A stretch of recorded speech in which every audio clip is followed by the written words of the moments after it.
नमस्कार, मैं हूं हरिशंकर व्यास। सेंट्रल हॉल में आपका स्वागत है। साल शुरू हुआ नहीं कि पाकिस्तान के आतंकियों का फिर हमला हुआ। पठानकोट के वायुसेना अड्डे को आतंकियों ने निशाना बनाया। कहते हैं आतंकियों का हमला बहुत भीषण था। इससे कई सवाल पैदा होते हैं। कश्मीर में सैनिक छावनी पर आतंकी हमला होता रहा है, लेकिन पंजाब में गुरदासपुर के बाद पठानकोट में आतंकियों का हमला सैनिक मकसद लिए हुए लगता है। आतंकी वायुसेना के मिग व सुखोई विमान को टारगेट बनाए हुए थे। इसका मतलब भारत की सेना, राष्ट्र राज्य की ताकत को आतंकवादियों ने चुनौती दी। बेकसूर लोगों को निशाना बनाकर लोगों में आतंक फैलाना एक बात है, लेकिन वायुसेना स्टेशन पर भीषण हमला क्या सैनिक मकसद नहीं है? तभी वायुसेना स्टेशन पर हमला पाकिस्तान पर शक पैदा करता है। साबित है कि पठानकोट पर हमला करने वाले आतंकी पाकिस्तान से थे। उन्हें पाकिस्तान में ट्रेनिंग मिली थी। वे सीमा पार करके भारत आए। वे पाकिस्तान के अपने आकाओं के संपर्क में थे। अब इस सब की पाकिस्तानी खुफिया एजेंसी ISI व सेना को भनक न हो, यह विश्वास नहीं होता। यह तब है जब भारत के प्रधानमंत्री नरेंद्र मोदी ने पाकिस्तान जाने का चमत्कार किया। उनकी सद्भावना, नवाज शरीफ की मंशा और दुनिया की चाहत का पाकिस्तान के इन लोगों को कुछ तो चिंता करनी थी, मगर आतंकी बेखटके आए और पाकिस्तान का असली चेहरा जग जाहिर किया। आज इस पर चर्चा है, मगर उससे पहले गपशप और खास सुर्खियां। शुरुआत सियासी गपशप से करते हैं।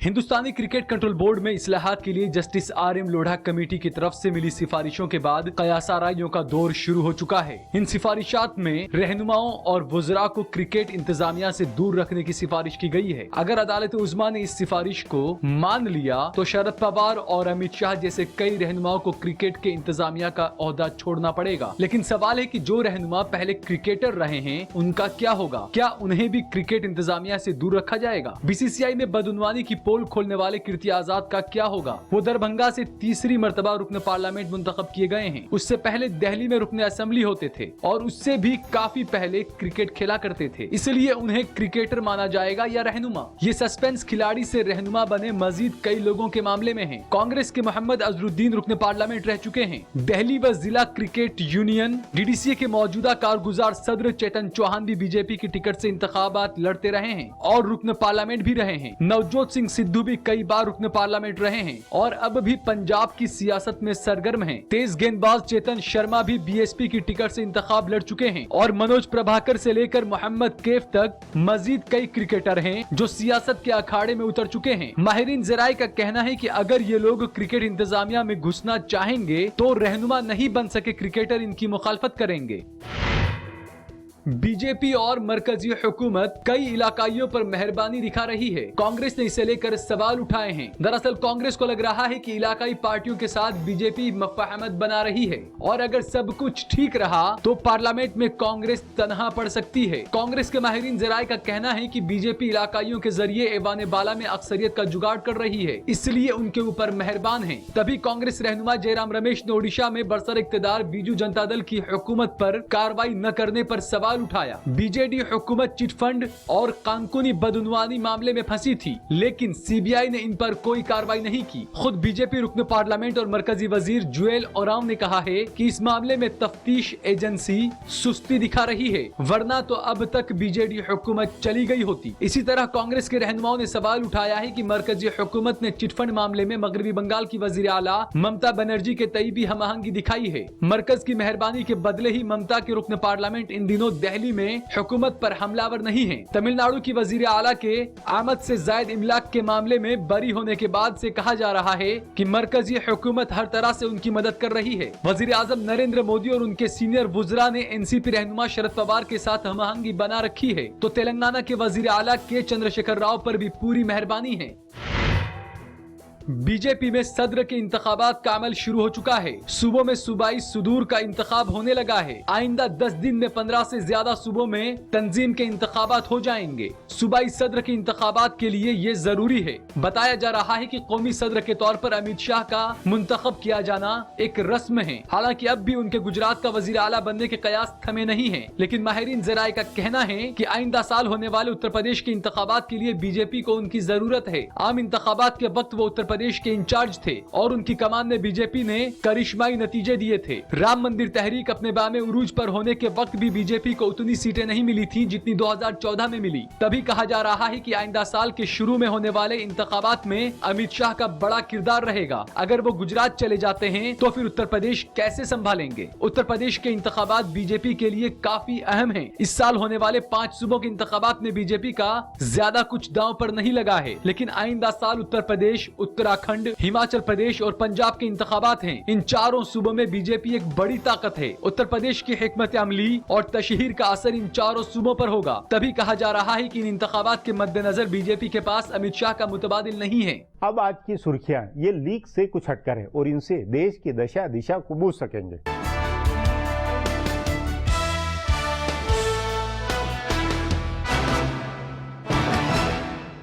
पाकिस्तान के वजीर आजम नवाज शरीफ ने आज वजीर आजम नरेंद्र मोदी को फोन किया और पठानकोट में हुए दहशतगर्दाना हमले के बारे में उनसे बात की। शरीफ ने वजीर आजम नरेंद्र मोदी से कहा कि उनकी हुकूमत इस मामले की तफ्तीश में हर तरह का ताउन करेगी। शरीफ ने मोदी से कहा कि इस दहशतगर्दाना हमले की साजिश कहां रची गई और इसे कैसे अंजाम दिया गया, इसका पता लगाने में वो हर तरह की मदद देंगे। शरीफ का फोन करके मदद का यकीन दिलाना इस मायने में अहम है क्योंकि हिंदुस्तान ने कल इस बात के इशारे दिए थे कि वो इस महीने होने वाले खारजा सेक्रेटरीज के मज़ाकरात रद्द कर सकती है। इस मज़ाकरात की शुरुआत दोनों वज़राए आज़म की पेरिस में हुई मुलाकात से हुई है। बहरहाल हफ्ते को पठानकोट में एयरबेस पर हमला हुआ था जिसमें एक लेफ्टिनेंट कर्नल समेत 7 सिक्योरिटी अहलकार शहीद हुए। दहशतगर्दाना हमले में शामिल सभी 6 दहशतगर्दों को सिक्योरिटी अहलकारों ने मार गिराया।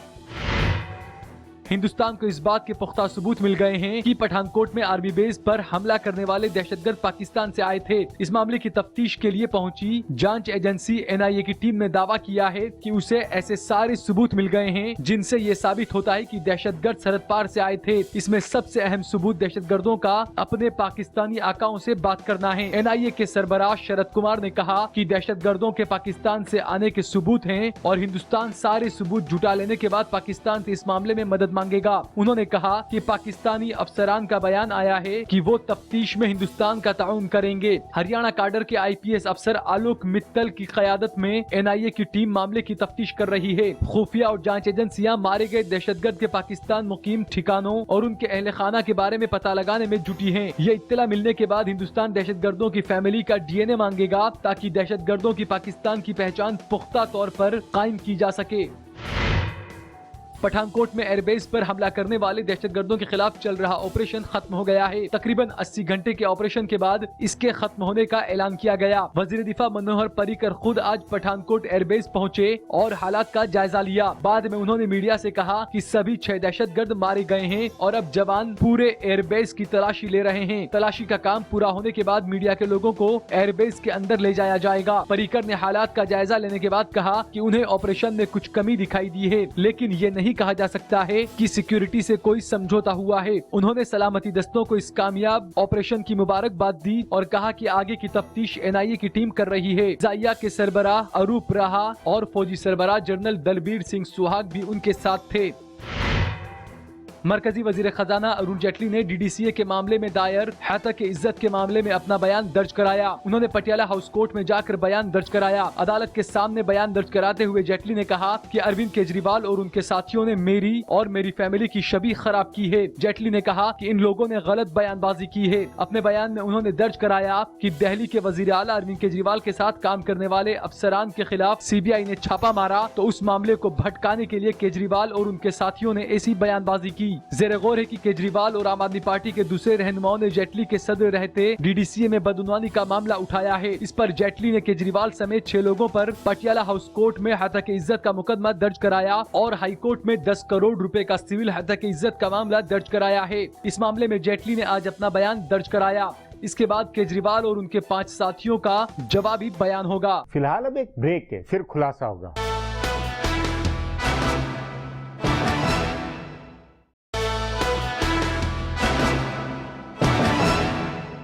पठानकोट के वायुसेना स्टेशन पर हमले के बाद भी भारत ने कहा है कि पाकिस्तान से वार्ता जारी रहेगी। कांग्रेस ने मोदी सरकार की रीति नीति की आलोचना की है, लेकिन सरकार की तरफ से स्टैंड है कि आतंकवाद पर बात किए बिना आतंक खत्म नहीं किया जा सकता। इस पर आगे चर्चा करें उससे पहले देखें मेरा ये खुलासा।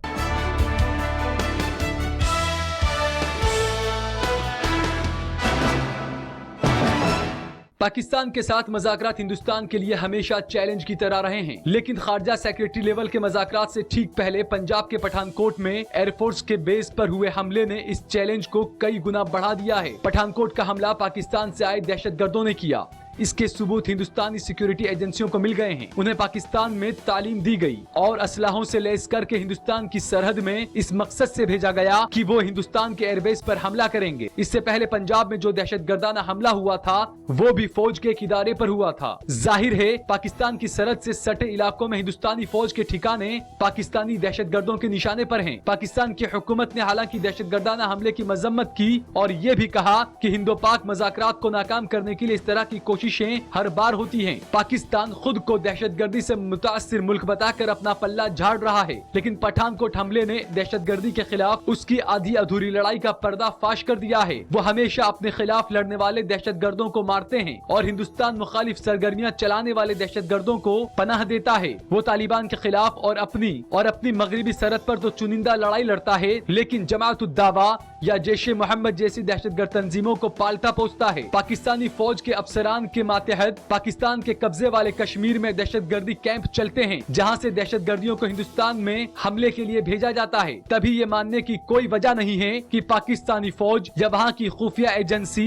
ISI को इस हमले की इत्तला न हो। पाकिस्तानी एजेंसियां इस मामले में सीधे तौर पर शामिल हो सकती हैं। आखिर जराए के हवाले से ये खबर आ रही है कि पाकिस्तानी फौज ने हिंदुस्तान के साथ मुकम्मल मज़ाकरात की मुखालफत की है। पाकिस्तानी फौज के आला अफसरान ने नवाज शरीफ को हिंदुस्तान के बारे में कोई ठोस वादा नहीं किया है। वैसे इस पूरे मामले का एक पहलू ये है कि मज़ाकरात से ठीक पहले हुए दहशतगर्दाना हमले से हिंदुस्तान को एक बुनियाद मिली है कि वो पाकिस्तान के साथ सबसे पहले दहशतगर्दी के बारे में मज़ाकरात करे। पाकिस्तानी वजीर आजम नवाज शरीफ से इस बारे में ठोस वादा ले कि वो हिंदुस्तान मुखालिफ सरगर्मियों को रोकेंगे और मुंबई, गुरदासपुर, पठानकोट पर हमले की साजिश रचने वालों के खिलाफ कार्रवाई करेंगे। अगर वो इस तरह का वादा नहीं करते हैं तो मुकम्मल मज़ाकरात का कोई मतलब नहीं रह जाएगा। नवाज शरीफ का ठोस वादा इसलिए जरूरी है क्योंकि पाकिस्तानी फौज और ISI को उनसे बेहतर कोई नहीं जानता है। वो 1990 से पाकिस्तान के वजीर आजम हो रहे हैं। उन्होंने फौज का तख्ता पलट भी झेला है, जेल भी गए हैं और मुल्क बदर का भी सामना किया है और उसके बाद वापस लौट कर फिर वजीर आजम बने हैं। इसलिए उन्हें फौज और ISI की नस नस पता है। तभी वो और उनकी हुकूमत दहशतगर्दी पर बातचीत से हिचक रहे हैं। लेकिन हिंदुस्तान अगर मज़ाकरात जारी रखना चाहता है तो उससे दहशतगर्दी पर ही बातचीत के लिए दबाव डालना चाहिए और ये शर्त रखनी चाहिए कि पाकिस्तान की मंशा का इम्तिहान होने के बाद ही बाकी के मसलों पर बातचीत होगी, क्योंकि सर क्रिक,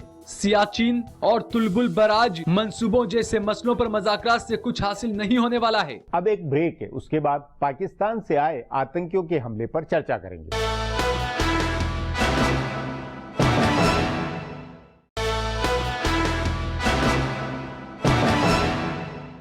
नए साल की शुरुआत पाकिस्तान से आए आतंकियों के हमले से हुई। मैसेज है कि साल का पहला दिन आतंकी घुसपैठ व हमले से हुआ तो पूरा 2016 ही ऐसा गुजरेगा। भारत में कईयों का मानना है कि ये वहां के गैर सरकारी खिलाड़ी है, उनके चलते नवाज शरीफ से बात नहीं रुकनी चाहिए। इस पर चर्चा के लिए आज मेरे साथ सामरिक मामलों के जानकार उदय भास्कर है।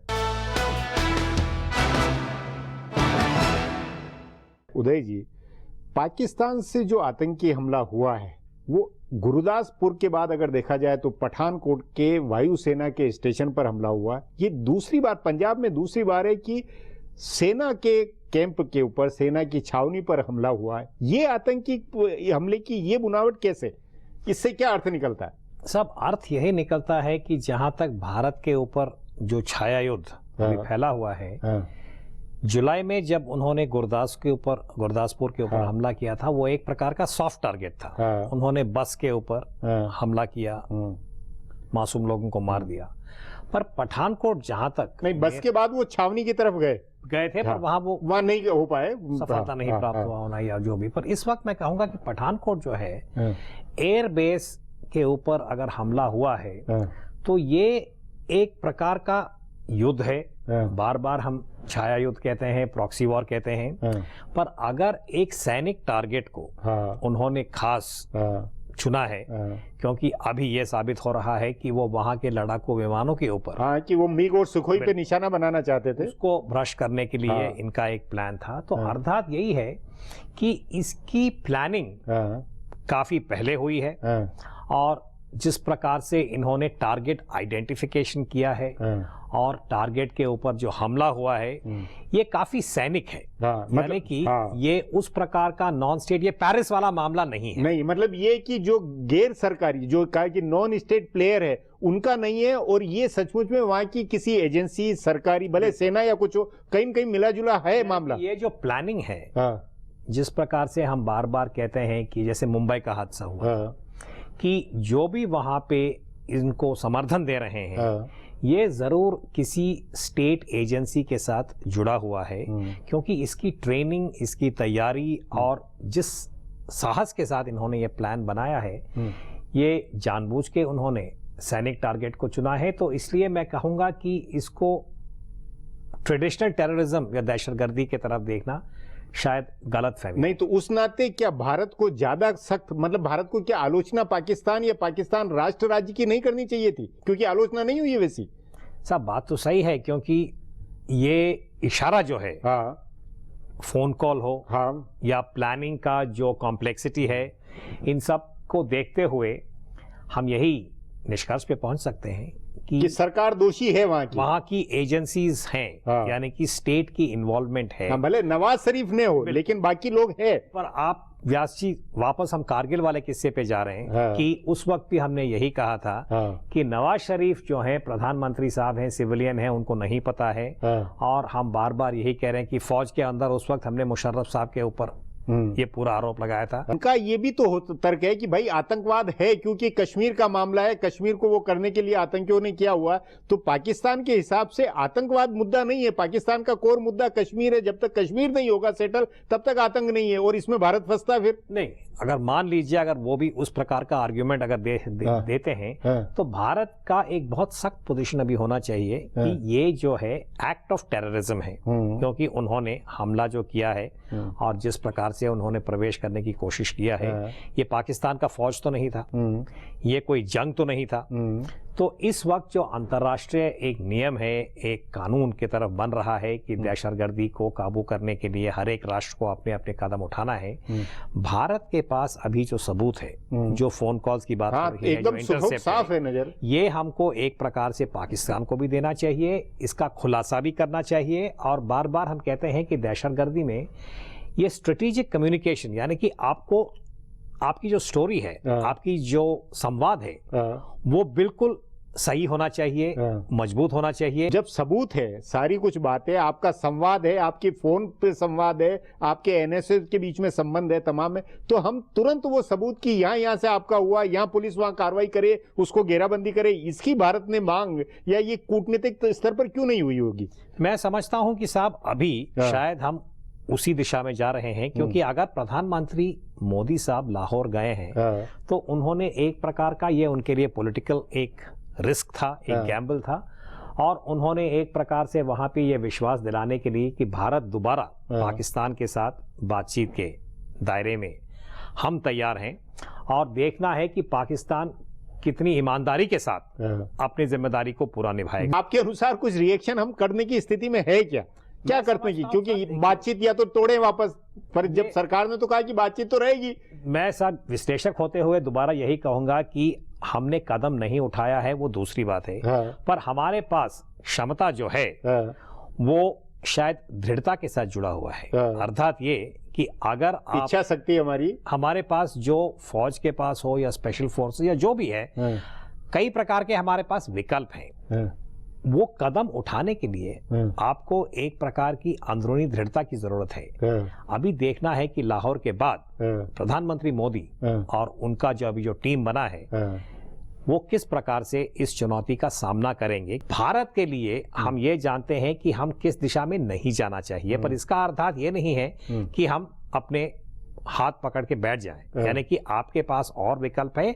और दहशतगर्दी को एक प्रकार से मैं कहूंगा कि ये आप जैश मोहम्मद की बात हो रही है, मौलाना अजहर की बात हो रही है, ये 99 में हाईजैकिंग के बाद उनको हमने छोड़ दिया था। जी। मैं ये सवाल पूछ रहा हूं आपके शो पे कि 15 साल के बाद कौन सा ऐसा सबूत है हमारे देश में, चाहे संसद में हो या चाहे आपके क्षमता में हो या आपकी पूरे एजेंसीज और इंटेलिजेंस के जो कोऑर्डिनेशन की बात है, कि हमने ये डिटर्मिनेशन या दृढ़ता दिखाया है कि हम दहशतगर्दी का सामना करेंगे और बर्दाश्त नहीं करेंगे। वो नहीं हुआ। दहशतगर्दी को सिकुड़ने के लिए आपको क्षमता की जरूरत है, आपको दृढ़ता की जरूरत है और आपको उस प्रकार की परिपक्वता की जरूरत है। वो उसकी तैयारी पे ज्यादा फोकस करना चाहिए। जी उदय जी, बातचीत को यहीं समाप्त करेंगे। प्रोग्राम में आने के लिए बहुत बहुत धन्यवाद। हमारा प्रोग्राम अब यहीं खत्म होता है। आग्रह है प्रोग्राम पर अपनी राय hsvyas@nayaindia.com पर ईमेल करके बताएं या hsvyas@Twitter और Facebook/नया इंडिया न्यूज़पेपर पर जाहिर करें। अब कल फिर मिलेंगे